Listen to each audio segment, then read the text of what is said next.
आपने 10 बरस का शासन किया, भारत में आपका राज रहा।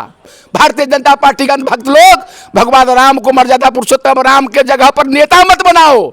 यही कारण हुआ कि नरेंद्र मोदी की विदाई हो गई।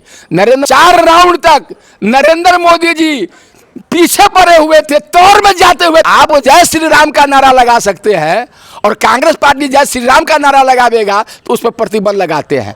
हम शंकर भगवान का फोटो दिखाते हैं तो उस पर प्रतिबंध लगाते हैं। हम संविधान के जय कहते हैं उस पर प्रतिबंध लगाते हैं। आओ कहता देखो देखो कौन आया, शेर आया, शेर आया, जय श्री राम, जय श्री राम। भारत के इतिहास में आज़ादी के बाद 2 चीज़ देखने को मिला है। एक तो देखे स्पीकर के चुनाव में जो सत्ता पक्ष के लोग होते हैं उसका स्पीकर होता है, लेकिन इस बार स्पीकर के चुनाव में ही वोटिंग हो गया। एक पहला इतिहास बन गया।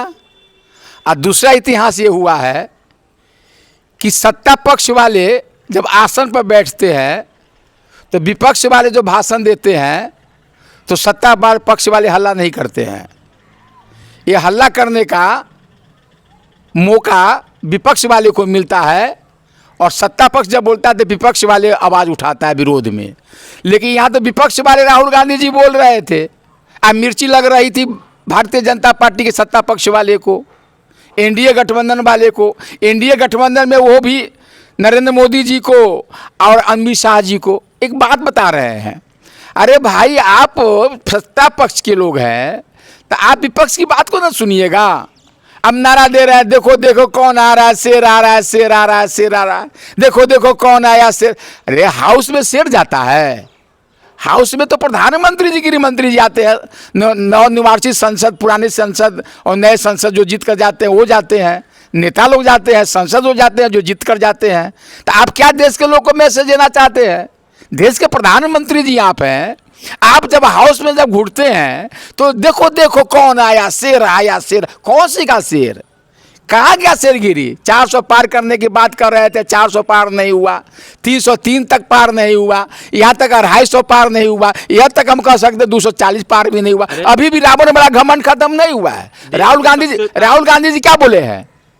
मैं भी बोल रहा हूँ, ए भारतीय जनता पार्टी के अंधभक्त लोग, कान खोलकर सुन लो, आंख खोलकर देख लो कि तुम भारतीय जनता पार्टी का अंधभक्त भगवान राम का व्यापारी हो सकता है, लेकिन कांग्रेस का नेता और कांग्रेस का कार्यकर्ता, इंडिया गठबंधन का कार्यकर्ता भगवान राम का पुजारी हो सकता है। हम पुजारी हैं, हम भगवान राम का व्यापारी नहीं है।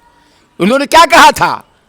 उन्होंने कहा कि हिंदू का मतलब भारतीय जनता पार्टी नहीं होता है, हिंदू का मतलब आरएसएस नहीं होता है, हिंदू का मतलब नरेंद्र मोदी जी नहीं होता है, और हिंदू का मतलब अमित शाह जी नहीं होता है। हिंदू एक धर्म है। हिंदू शब्द 2 शब्द से बना हुआ है, एक है ही, जोर, दू। ही का मतलब होता है हिंसा, हिंसा। ही का मतलब होता है हिंसा और दू का मतलब होता है दूर। जो हिंसा से दूर रखता है, जो हिंसा से दूर रहता है, जो मुहब्बत का पैगाम लेकर आता है, नफरत नहीं फैलाता है, वही होता है हिंदू। मजहब हमें नहीं सिखाता आपस में बैर करना, चाहे मुसलमान का धर्म हो, इस्लामिक धर्म हो, या सिख का धर्म हो, चाहे ईसाई का धर्म हो या हिंदू का धर्म हो, कोई धर्म आपस में बैर नहीं सिखाता है, आपस में नफरत नहीं फैलाता है। लेकिन भारतीय जनता पार्टी के लोग आप अहिंसा के पुजारी बनने की बात करते हैं, सत्य की पुजारी बनने, सत्य अहिंसा की बात करते हैं। गांधी जी सत्य अहिंसा की राह पर चलने वाले, देश को गुलामी की जंजीर से हिंदुस्तान को लोग को छुड़ाया गया था और देश से अंग्रेज को खदेड़ कर भगाया गया था। राहुल गांधी जी कहा है कि हिंदू का ठेकेदार आप मत बनिए नरेंद्र मोदी जी, हिंदू का ठेकेदार मत बनिए नरेंद्र मोदी जी या अमित शाह जी, हिंदू का ठेकेदार मत बनिए भारतीय जनता पार्टी का अंधभक्त लोग।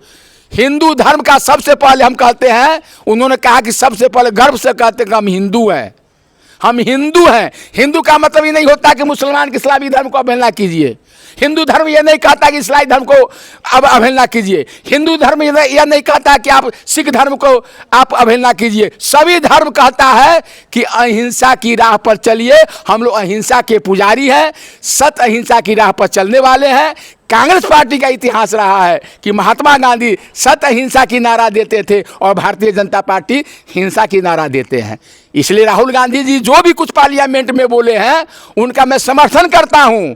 ये ढकढोगला पार्टी जो जनता से वादा किए हुए थे उस वादा को पूरा नहीं कर पाए और विपक्षी बात को नहीं सुन पाते हैं और जाकर करके हाउस में जाकर के ये धरना पर बैठते हैं।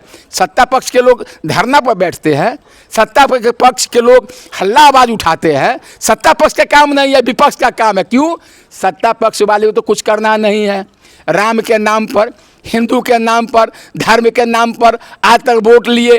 राम लाला आएंगे, मंदिर वहीं बनाएंगे, अयोध्या में मंदिर बनाए, अरे भगवान राम का जो मंदिर बना है कौन नरेंद्र मोदी जी के पिताजी या नरेंद्र मोदी जी बना दिए हैं? अरे सुनिए ना, अरे पर सुन लीजिए, अयोध्या में राम का जो मंदिर बना वो सुप्रीम कोर्ट ने बनाया। सुप्रीम कोर्ट ने मंदिर जो बनाया था, भगवान राम का जो जन्म जिस भूमि पर हुआ था, आज तक जो हम पूजा करके आते थे उस जन्म भूमि पर भगवान राम के जन्म भूमि पर मंदिर नहीं बना है। ये भारतीय जनता पार्टी के लोगों को मालूम नहीं है, उससे हटकर बना है। और भगवान राम का मंदिर जो बनाए थे ना, तो शंकराचार्य ने भी कहा था, चारों पीठ का शंकराचार्य, कि नरेंद्र मोदी जी कोई पाप लगेगा। पाप लगा ना, अयोध्या में राम जी का भूमि है, राम मर्यादा पुरुषोत्तम राम का घर है। जिस घर को आपने बनवाने का काम किया, वोट लेने का काम किया, वहीं भारतीय जनता पार्टी का नेता चुनाव प्रत्याशी हार गया। वहां कौन जीता है? अवधेश प्रसाद। अवधेश प्रसाद राम का असली भक्त वही हुआ। तो हम कांग्रेस के नेता कार्यकर्ता राम का पुजारी है और भारतीय जनता पार्टी राम का व्यापारी है। राम को भी व्यापारी करता है, भगवान राम को भी बेचता है। भगवान राम को मर्यादा पुरुषोत्तम राम रहने दो। भारतीय जनता पार्टी का भक्त लोग भगवान राम को मर्यादा पुरुषोत्तम राम के जगह पर नेता मत बनाओ, उनको नेता से मत जोड़ो। यही कारण हुआ कि नरेंद्र मोदी की विदाई हो गई। नरेंद्र मोदी देश के बहुत तेजस्वी प्रधानमंत्री, अब बहुत बड़े नेता बनते हैं, 3-3 टर्म के देश के प्रधानमंत्री बनते हैं। मालूम आपको है, अयोध्या में तो हार रहे थे और बनारस में 4 चक्कर के गिनती के दौरान में 4 राउंड तक नरेंद्र मोदी जी पीछे पड़े हुए थे, तौर में जाते हुए था कांग्रेस पार्टी का प्रत्याशी, इंडिया गठबंधन का प्रत्याशी। कौन वीर मार दिए? राहुल गांधी 4 लाख वोट से जीते हैं, दोनों बरगाना में भी 4 लाख वोट से जीते हैं, राजबरेली में भी 4 लाख वोट से जीते हैं। गांधी भगवान शिव की तस्वीर संसद भवन में ले जाकर के टेबल पर रख देते। क्या दिक्कत है? उनकी आस्था, क्या दिक्कत है?